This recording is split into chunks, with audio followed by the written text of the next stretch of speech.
deixar muita gente oriçada. Eu estou preparado para encontrar vários ateus nos céus e muitos santos talvez não verei lá.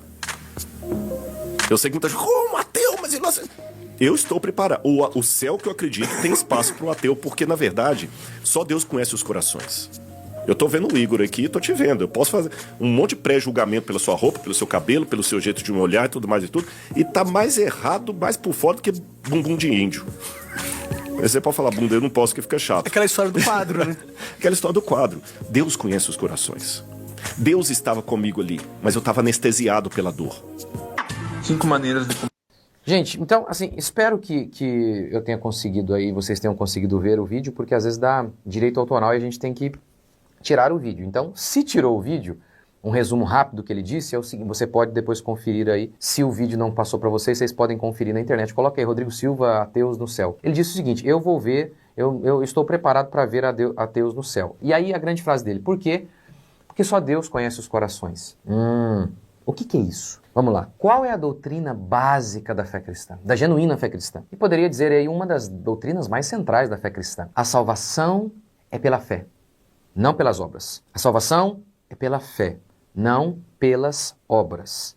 É isso que o Rodrigo Silva está negando aqui. Quando ele diz, o cara é ateu, mas só Deus sonda o coração, o que ele quer dizer é, olha, vai que ele é ateu, mas ele tem um bom coração. Ele é uma boa pessoa. Isso não existe. Isso é salvação pelas obras. Você se lembra quando o jovem rico se aproximou de Jesus chamando-o bom mestre? E Jesus retrucou, só tem um que é bom, é Deus. Ora, é óbvio que Jesus não estava dizendo que ele era mau. Apenas que aquele rapaz pensava que Jesus é apenas um homem comum. E aí ele fala, meu amigo, se fosse assim, olha, os homens comuns, todos eles, sem exceção, são pecadores. Mas eu não sou apenas homem, eu sou Deus. E não há pecado algum em mim. Não há. Enfim, o que Jesus está dizendo é isso, olha. Só há um que é bom, que é Deus, e eu sou Deus. Paulo reafirmou o mesmo. Não há um justo sequer. Nem um. Todos se extraviaram. E a linguagem usada por Paulo aqui em Romanos 3 não é uma generalização. O brasileiro gosta de futebol. Isso é uma generalização. Isso inclui a maioria. Mas não cada um de todos os brasileiros, porque há brasileiro que não gosta de futebol. Mas quando Paulo diz não há um justo, vírgula, nenhum sequer, ele está sendo assertivo. Ele não deixa dúvida. Não tem um ser humano sequer que é bom. Todos são maus. Em Romanos até o capítulo 4, ele está desenvolvendo o seu argumento para provar que judeu ou gentil, ou seja, toda a raça humana, são maus. Pela própria bondade, ninguém vai ser salvo.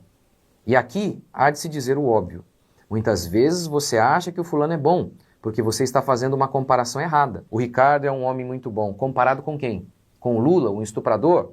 A questão é que o critério para estabelecer a bondade não pode ser estabelecido por nós. Ele é estabelecido por Deus. E o critério é o cumprimento de toda a lei. Toda ela, todos os dias. Mas ninguém faz isso. Só Cristo fez. Por isso Paulo diz em Romanos, não há um justo sequer, todos pecaram. E sobre conhecer o coração do ateu, o que se supõe é que o coração dele é bom, então ele vai ser salvo por aquilo que fez, mesmo não crendo em Jesus. Jeremias diz sobre o coração, vai.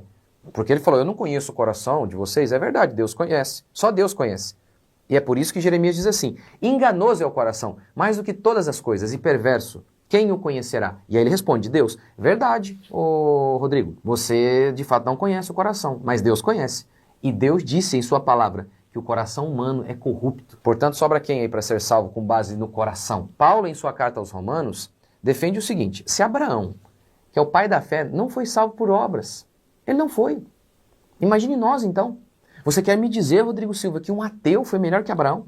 Os melhores homens da Bíblia descrevem a si mesmos como pecadores, como indignos da salvação. Indignos pela sua própria bondade, indignos. E você quer me dizer que um homem que nem reconhece o nosso Criador e o nosso Redentor será salvo pelo coração, pela bondade do coração? Em 1 Timóteo 1,15, Paulo, o que a gente tem de melhor. Esta é a palavra digna de toda aceitação, que Cristo Jesus veio ao mundo salvar os pecadores, dos quais eu sou o principal. Note o tempo verbal aqui, eu sou. Aqui Paulo está escrevendo no fim de sua vida, no fim de sua caminhada. No fim de sua caminhada ele diz, eu sou o principal dos pecadores. E aqui é palavra de Deus. Isso aqui é perfeito, é livre de corrupção.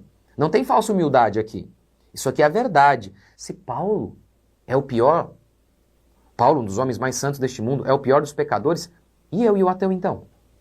E o ateu? Se Paulo teve que ser salvo pelos feitos de Cristo, pela fé, ele não pôde ser salvo pelas suas próprias obras, pelo seu coração, o ateu será? Pedro, lembra de Pedro? Ele já estava caminhando com Jesus, mas no instante em que ele viu Jesus fazendo aquele grande milagre da pescaria, Pedro nota: eu não estou diante apenas de um homem, mas diante de Deus. E o que ele faz? Afasta-te de mim, Senhor, porque eu sou pecador. Pedro, acertadamente, não se julgou digno de estar junto a Deus, o que inclui também, obviamente, no céu. Ele não cria que ele poderia estar junto de Jesus ali. É óbvio que ele também acreditava que ele não poderia por si mesmo estar junto de Deus no céu. Ele julgou que ele não poderia ter a salvação pela própria bondade. Mas você, Rodrigo Silva, quer me dizer que um ateu que blasfema contra Deus terá? Você está de sacanagem. Isaías 6, o grande Isaías. E aqui, gente, é um homem convertido, é um homem de Deus, tá? Nem é um ímpio. Eu disse